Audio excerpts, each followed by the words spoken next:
नमस्कार, news India देख रहे हैं आप। मैं हूं आपके साथ पूजा अग्रवाल। आस्था का महाकुंभ इस साल 2025 में प्रयागराज में लगने जा रहा है। जी हां, आस्था के महाकुंभ में अब महज गिने चुने दिन ही बचे हैं। महाकुंभ की पावन नगरी सज धज कर तैयार है और इस बार का महाकुंभ बेहद खास होने जा रहा है। प्रयागराज श्रद्धालुओं के लिए इस बार काफी नायाब होने जा रहा है, क्योंकि संगम नगरी में इस बार संगम में डुबकी लगाने के साथ आप यहां देवी देवताओं और देवों के देव महादेव के 12 ज्योतिर्लिंगों का भी दर्शन कर पाएंगे। इतना ही नहीं, आपको देश के 5 प्रमुख तीर्थ स्थल के दर्शन करने का भी सौभाग्य यहीं प्रयागराज की धरती पर प्राप्त होगा। मतलब साफ है कि 144 साल बाद महाकुंभ में संगम के तट पर पुण्य के भागीदार बनने के सभी मौके इस बार आपको मिलने वाले हैं। और क्या व्यवस्थाएं की गई हैं, पूरी जानकारी हमारे इस खास रिपोर्ट में देखिए।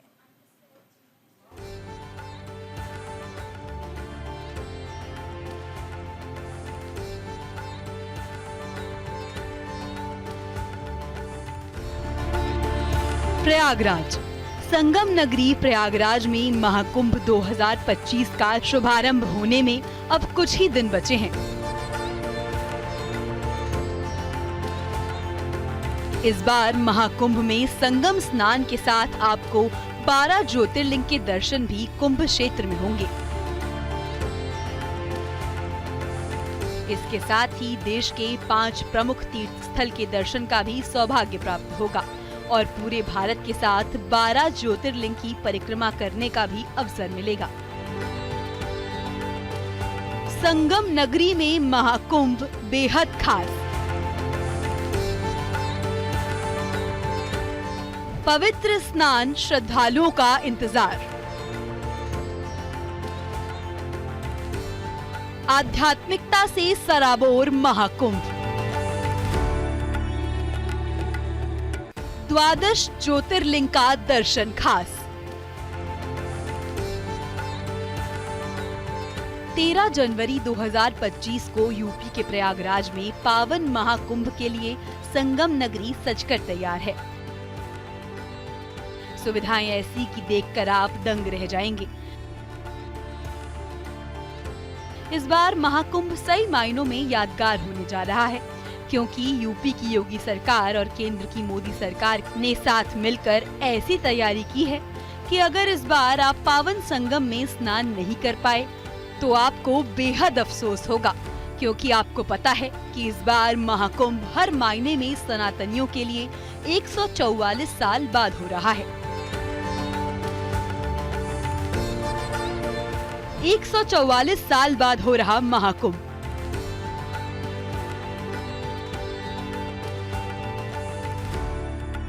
हिंदू धर्म में कुंभ मेला हर 12 साल में 4 पवित्र स्थलों प्रयागराज, हरिद्वार, उज्जैन और नासिक में बारी बारी से आयोजित किया जाता है। लेकिन इस बार साल 2025 में कुंभ मेला नहीं बल्कि महाकुंभ लग रहा है, जो 12 साल बाद नहीं बल्कि 144 साल बाद लग रहा है। ये महाकुंभ इसलिए भी खास है क्योंकि 144 साल के बाद महाकुंभ का उल्लेख विशेष ज्योतिषीय या खगोलीय घटना की ओर संकेत करता है। 2025 में ये महाकुंभ मेला 13 जनवरी से शुरू होकर 26 फरवरी तक चलेगा और इस मेले में देश दुनिया के कई करोड़ श्रद्धालुओं के पहुंचने की उम्मीद है। महाकुंभ और कुंभ का अंतर।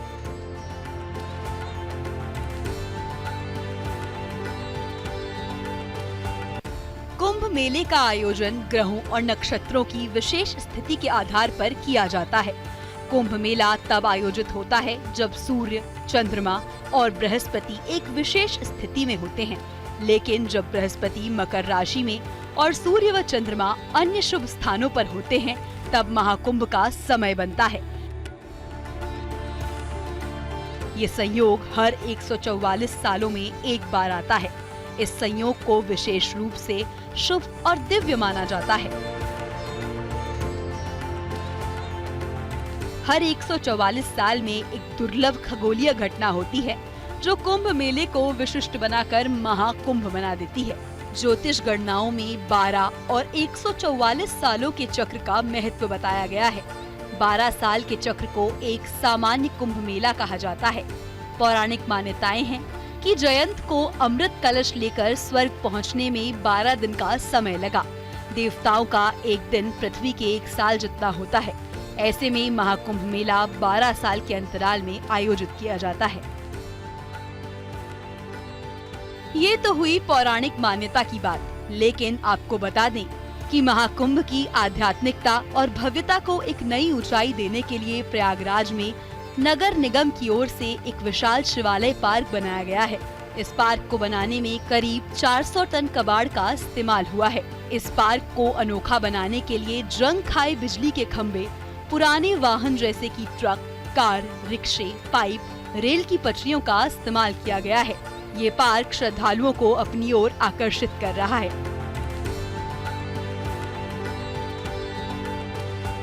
11 एकड़ जमीन में फैला शिवालय पार्क।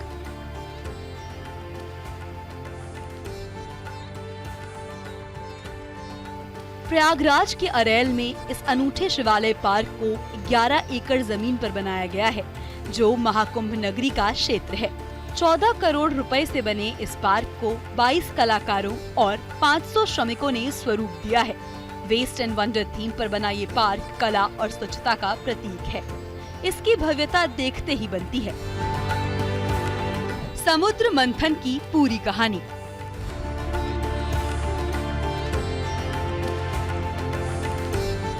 शिवालय पार्क में प्रवेश करते ही समुद्र मंथन का जीवंत दृश्य सबसे पहले आपको नजर आएगा, जिसमें नाग वासुकी को रस्सी बनाकर देव और दानवों को मंथन करते हुए दिखाया गया है। इसके अलावा नंदी और त्रिशूल की विशाल कायाकृति यहाँ की भव्यता को और भी बढ़ा देती है। संगम नगरी में 12 ज्योतिर्लिंग।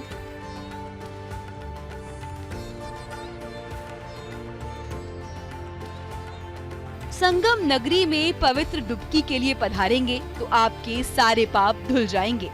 इतना ही नहीं, यहाँ पर लेटे हनुमान जी का साक्षात दर्शन होगा।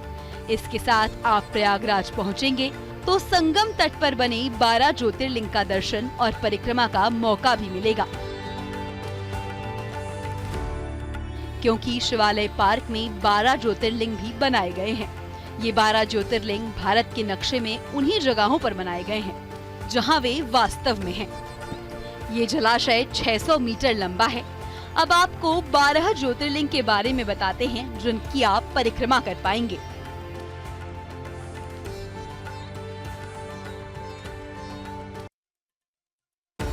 बारह ज्योतिर्लिंग एक साथ एक जगह। सोमनाथ मंदिर, गिर सोमनाथ, गुजरात। मल्लिकार्जुन स्वामी मंदिर, श्रीशैलम, आंध्र प्रदेश। महाकालेश्वर मंदिर, उज्जैन, मध्य प्रदेश। ओकारेश्वर मंदिर, खंडवा, मध्य प्रदेश। बैद्यनाथ मंदिर, देवघर, झारखंड। भीमाशंकर मंदिर, भीमाशंकर, महाराष्ट्र। रामनाथ स्वामी मंदिर, रामेश्वरम, तमिलनाडु। नागेश्वर मंदिर, द्वारका, गुजरात।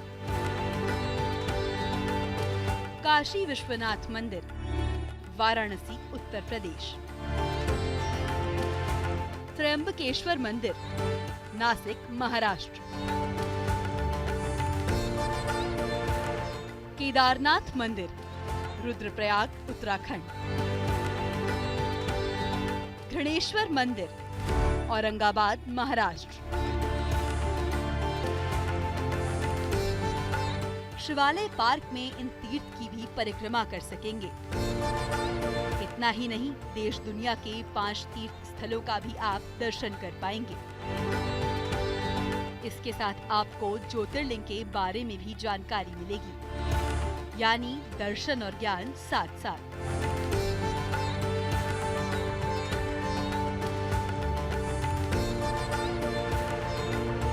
संगम नगरी में दर्शन करें 5 तीर्थ। बैजनाथ मंदिर, बैजनाथ, हिमाचल प्रदेश। पशुपतिनाथ मंदिर, काठमांडू, नेपाल। लिंगराज मंदिर, भुवनेश्वर, ओडिशा। वीरभद्र मंदिर, लोपाक्षी, आंध्र प्रदेश। शोर मंदिर, महाबलीपुर, तमिलनाडु।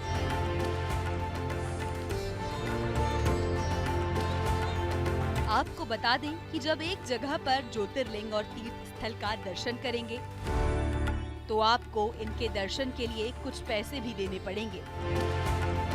शिवालय पार्क में प्रवेश के लिए 50 रुपए का टिकट है, लेकिन यही टिकट वीकेंड पर 100 रुपए का होगा।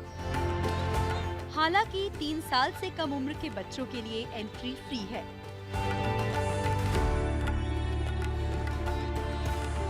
कम लागत में तैयार यह स्थान पर्यटकों को एक भव्य धार्मिक और सांस्कृतिक अनुभव प्रदान कर रहा है।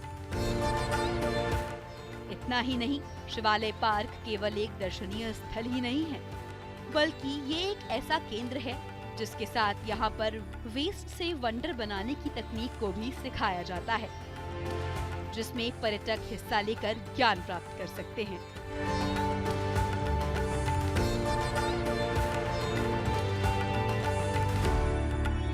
शिवालय पार्क के सभी मंदिर कबाड़ से निकले लोहे से बनाए गए हैं। हर मंदिर को वही स्वरूप दिया गया है जो वास्तव में है। मंदिर के प्रवेश द्वार पर ही उसके नाम का बोर्ड भी लगाया गया है, ताकि पर्यटकों को मंदिर पहचानने में कोई दिक्कत ना हो। शिवालय पार्क में बने मंदिरों की खूबसूरती और कलाकारी भारतीय वास्तुकला का अद्भुत नमूना है। शिवालय पार्क में फोटोग्राफी पर किसी प्रकार का कोई प्रतिबंध नहीं है। आप यहां अपना कैमरा या मोबाइल फोन ले जाकर फोटोग्राफी कर सकते हैं, ध्यान लगा सकते हैं, गार्डन एरिया में घूम सकते हैं। साथ ही एक कैंटीन एरिया भी बनाया गया है, जिसमें आप आराम से बैठकर स्नैक्स का आनंद भी उठा सकते हैं। ऐसे आपके लिए वाकई बेहतरीन होगा महाकुंभ।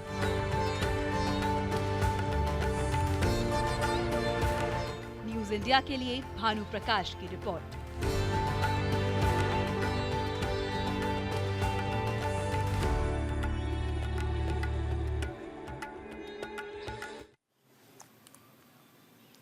तो वहीं रुक करते हैं अगले प्रोग्राम का। धर्म नगरी प्रयागराज में महाकुंभ 13 जनवरी 2025 से शुरू होने जा रहा है।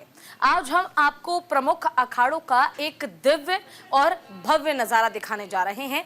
आज अखाड़ों के बारे में हम बात करेंगे। 13 अखाड़े ऐसे हैं जिसमें निरंजनी अखाड़े के बारे में बताते हैं कि इन अखाड़ों के इष्ट देव शिवजी के पुत्र कार्तिकेय जी है, जिसका मुख्यालय प्रयागराज में है, और इसी से जुड़ी है हमारी ये खास रिपोर्ट। देखिए।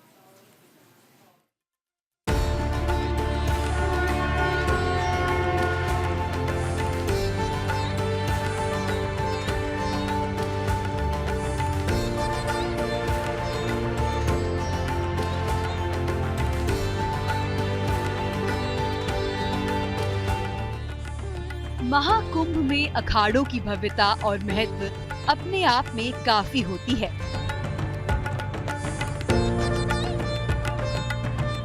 श्री निरंजनी अखाड़ा की स्थापना 736 ईस्वी यानी विक्रम संवत 960 में गुजरात के मांडवा में हुई थी। उस समय महंत अजीगिरी ने कई संतों के साथ मिलकर अखाड़े की नींव रखी।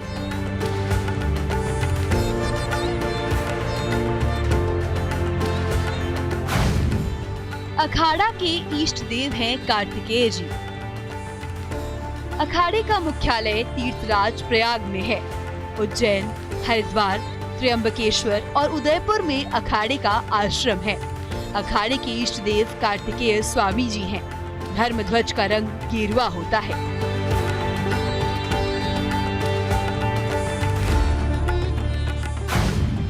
पूरा नाम श्री पंचायती तपोनिधि निरंजन अखाड़ा। इस अखाड़े का पूरा नाम श्री पंचायती तपोनिधि निरंजन अखाड़ा है। इसका मुख्य आश्रम मायापुर हरिद्वार में है।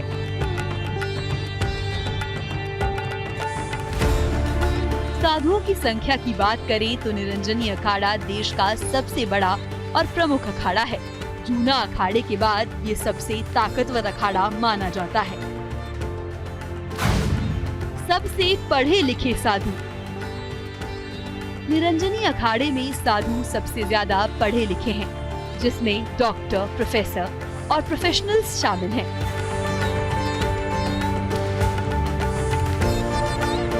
इस अखाड़े के साधु संत शैव परंपरा को मानने वाले होते हैं। इसमें सकृत के विद्वान और आचार्य भी हैं, जो इस अखाड़े को अपनी विद्वता से बेमिसाल बनाते हैं।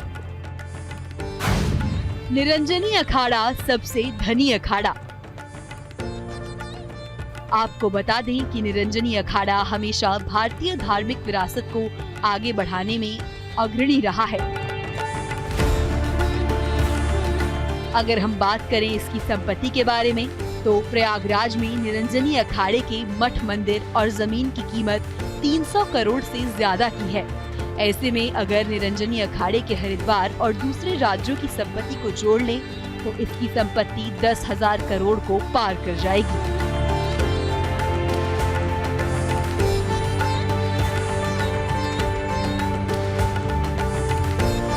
इस अखाड़े में ज्यादातर नागा साधु और सन्यासी हैं। साधुओं की संख्या भी 10,000 से ज्यादा है।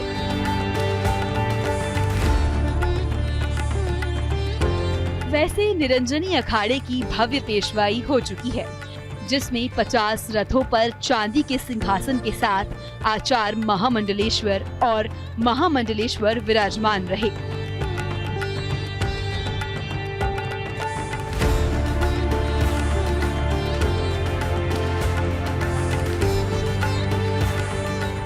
रथ, हाथी और ऊंट भी शामिल रहे और काफी संख्या में नागा साधु देवों के देव महादेव का शिव तांडव करते हुए संगम नगरी पहुंचे।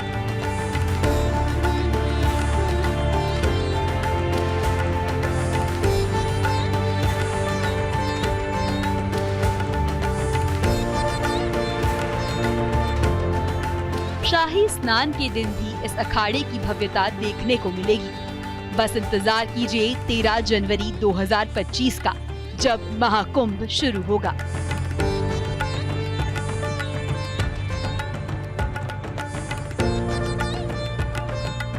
न्यूज़ इंडिया के लिए भानु प्रकाश की रिपोर्ट।